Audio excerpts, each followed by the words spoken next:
Oops, almost went off in that lava, didn't I? Okay, and we're back. This is Uncle Troy. We are continuing our little exploration of this 1.81 world, waiting for the next full release of Minecraft to come out here in the next week or so. Dang it. I knew where he was. I knew he was coming. There, my wolf just teleported to my side.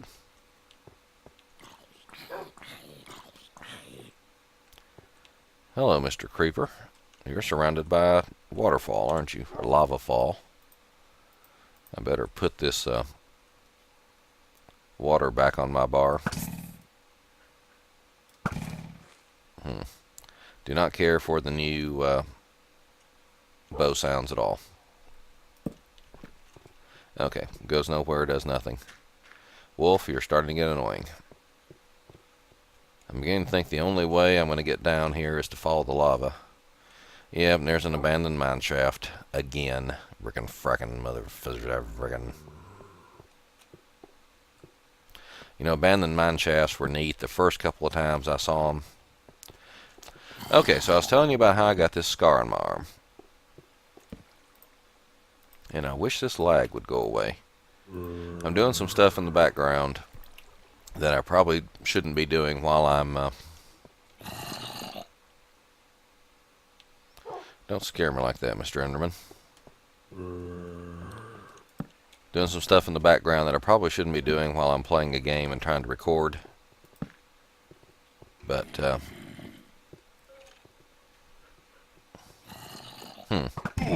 Ouch. Alright. Hey, I was just attacked. Why aren't you going after him? Are you broken in this version? I think you're broken in this version. Alright, before I face those skeletons, let me go off and see if I can do something about this lag. Stand by.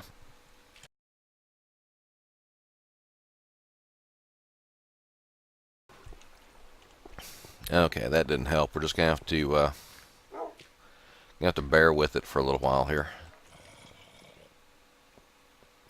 Alright, there's that lava I dropped down. And I think... Well, I know I still hear skeletons.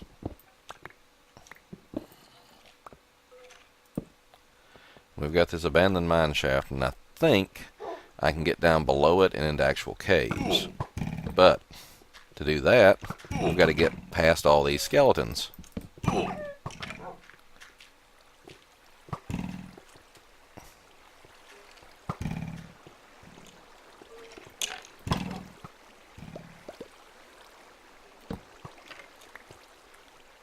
And I think I got past all the skeletons. Okay, so now we go down here, and we are apparently at lava level. Woohoo. So now we can find us some diamonds or something. See, there's some gold.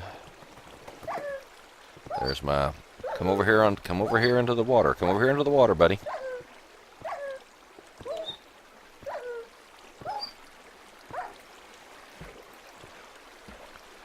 Alright, I think I put him out. Where you at? There you are. Alrighty. And now he's hurt and I don't have any raw meat to feed him. Well, I'm sorry. It's your fault for jumping in the lava. And I don't have anything to feed you with. Because I don't think you eat cooked food anymore. I'm pretty sure you don't eat bread. Stand by. Let's see here. Would you eat a pork chop if I offered it to you? Nope. Oh, I think actually you did eat some pork chops. Okay. So you're good for a while. Alright, we do not need compass for a while.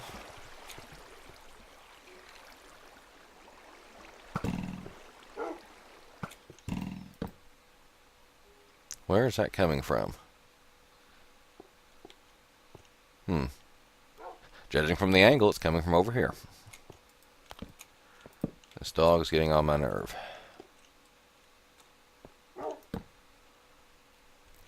Okay, so I got sent to a hand specialist. There you are.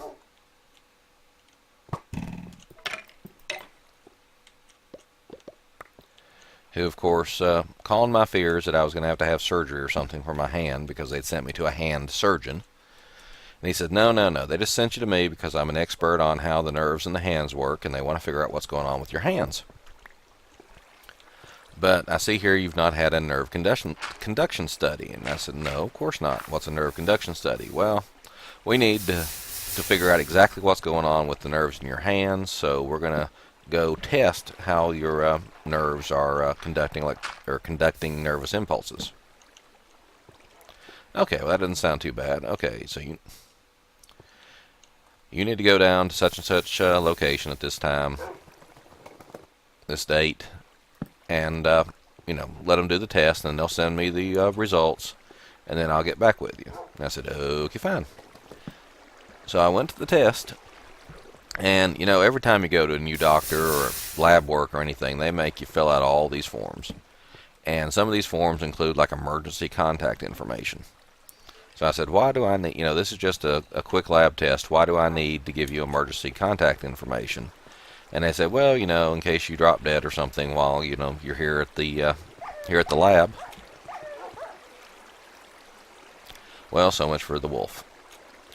We need to know who to contact. And I said, well, what are the odds that I'm going to drop dead here in the lab while you're doing this test? I said, oh, no, there's no chance you're going to drop dead in the lab. Well, then why do I have to fill out the, well, just in case.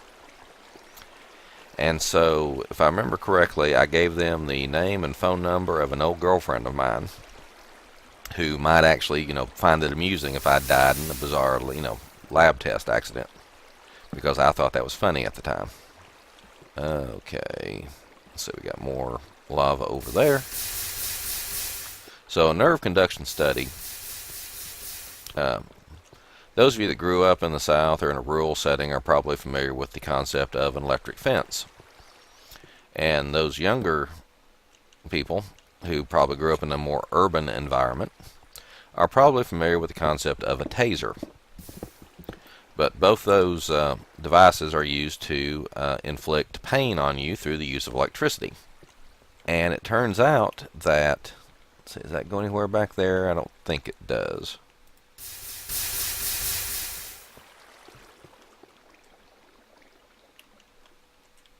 Actually, that does. Okay. So it turns out a nerve conduction study uses similar technology. What they do is they connect all sorts of little probes to your arm, and then and unfortunately this just goes right back up here to where we were earlier. Hello, Mr. Zombie. I heard you coming that time. Ow. And creepers. Galloping creepers.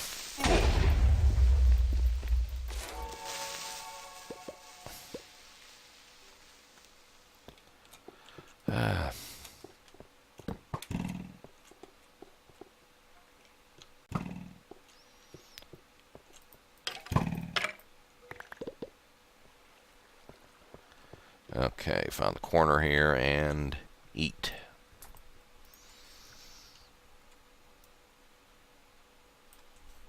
And let's check out our iron armor is about gone, looks like. So we need to do something about that here shortly.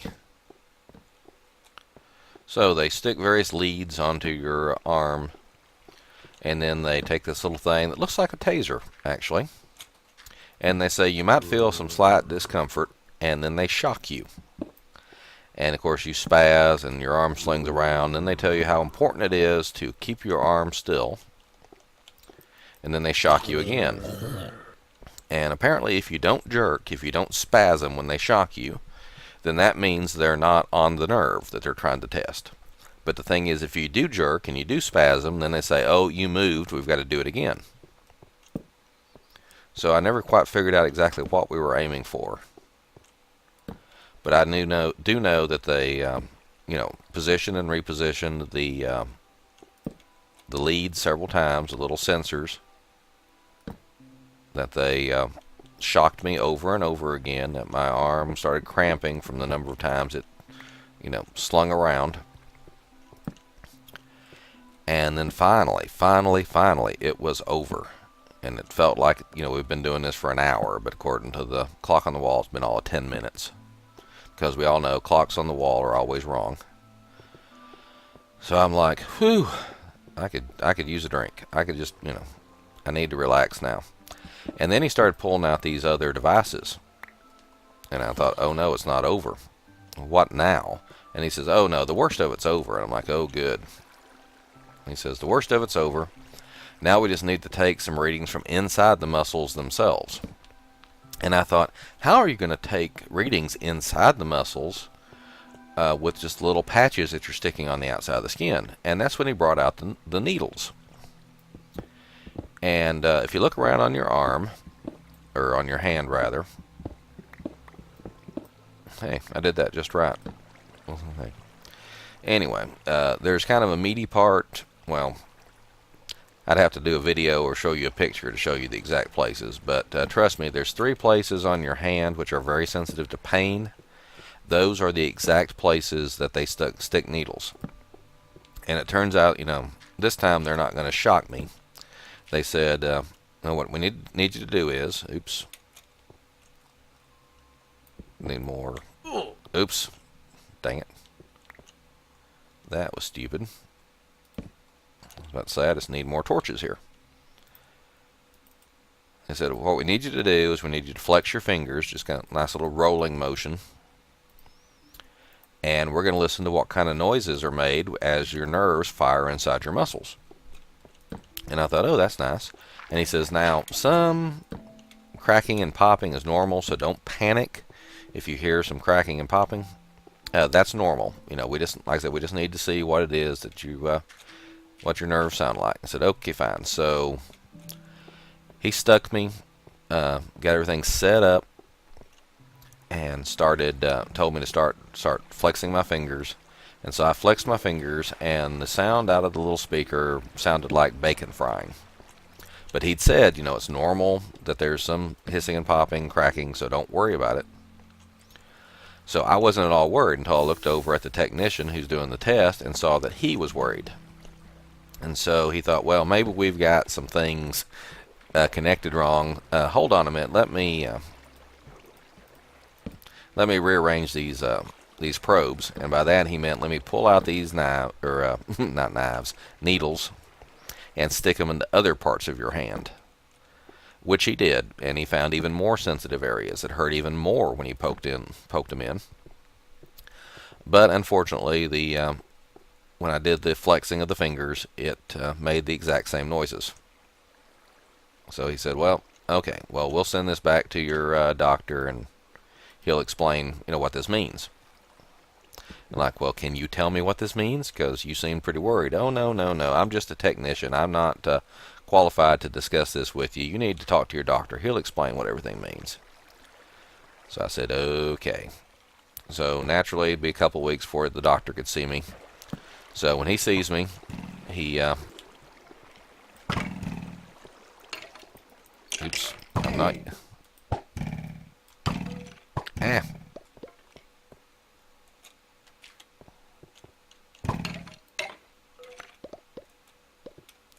Didn't I just come from up here? Oh, I came from up here, but I left a lot of darkness up there. So when I finally got back to see the hand doctor, the specialist, he says, now they explained to you at the lab what this means, right? And I said, no, they said you would explain it to me. He says, oh, okay, well, here's what this means. You've got moderate to severe neuropathy in your ulnar nerve, which is the nerve that goes around your elbow, and when you hit it, it's your funny bone. And you've got mild to moderate neuropathy in your your median nerve, which is the nerve that gets pinched when you have carpal tunnel syndrome. And I said, okay, what does all that mean? He says, well, that means, oh, hello. You guys just fight it out while I talk.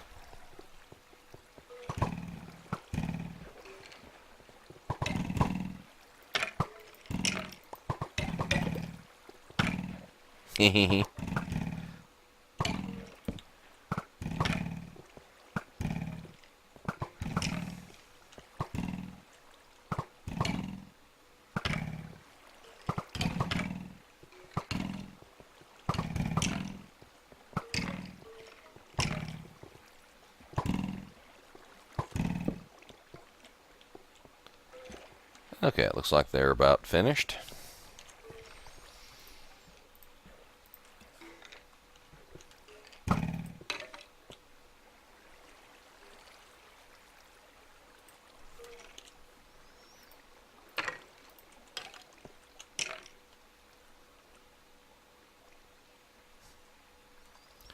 And that about clears them out.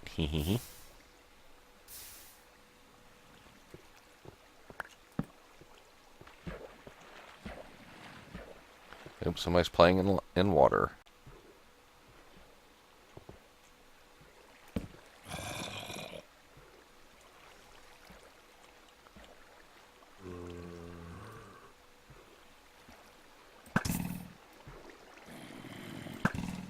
Yep, don't care for these new bow sounds at all. Alright, I was just up there a minute ago, so we go over this way. Well, basically it said that I had some pretty bad nerve damage, or at least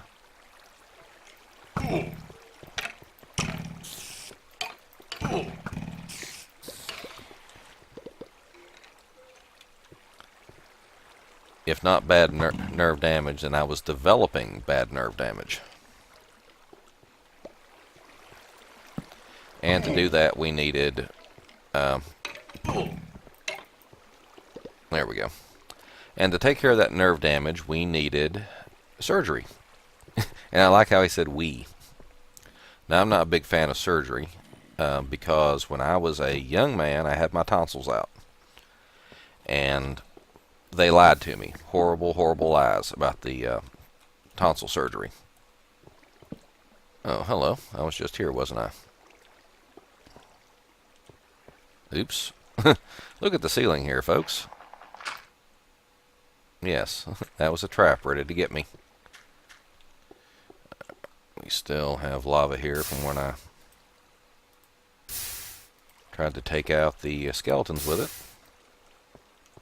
Why is this lava not going away?